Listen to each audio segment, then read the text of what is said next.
Thank you all for coming. Great to come up here as a team that's 9-0 and have a great challenge this week. Plan to win. We played phenomenal defense, not great defense, played very good.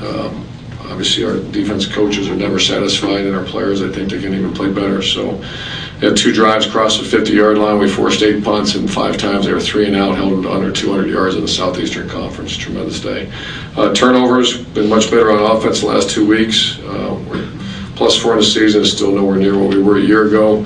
However, the last few games we played better, and we're creating turnovers on defense. Red zone production, we're 4 of 5, 3 touchdowns and a field goal. And I believe the last one was the only time we did it was at the end of the game. Is that true with the backups in there? And kicking game, we played. We're playing a very high level. 8 of 10 goals reached. We've got a slew of guys that are coming up through the ranks, like the Gillisley, D. Finley, O'Mary's, Hines, Bostic. Will Hill's another guy that's on.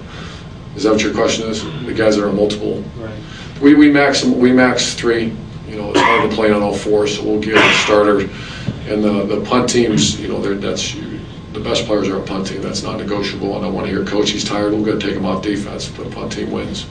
And then you go kickoffs number 2, and then you go punt block because it's not as strenuous as kickoff return. So that's the order that we put starters on it. But punt, once again, punt's non-negotiable. That's the way it is. That they play on punt before they play on defense or offense. It's usually defensive personnel. And which is your favorite unit to coach? What's my favorite? Right. Well, it's a great press conference today. I like punt. I hate to punt, but I like punt. I like punt guys. Just because all of a sudden change that can occur. Well, the fire in their eye, man. They understand that you want to go win a game, you better be really good at that phase. You know, that whole stat about 90% of the time, if you find a way to get a hand on the ball, you win. And our guys understand the converse of that. That's if you allow one. So and look who's on it. I mean, Major Wrights and Joe Hayden's, and those are good guys. Will Hills, really, Teron Sanders has turned out to be one of the best we've ever had in the middle there.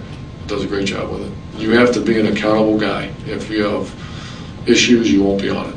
If I don't trust you, there's no chance you're getting near that team. You're not allowed in this room if I don't trust you. And our guys understand that. You got a senior day coming up in about 3 weeks. How ready are you for that? South Carolina's got a really good young group of receivers and quarterback, and we'll worry about that later. Have a good day.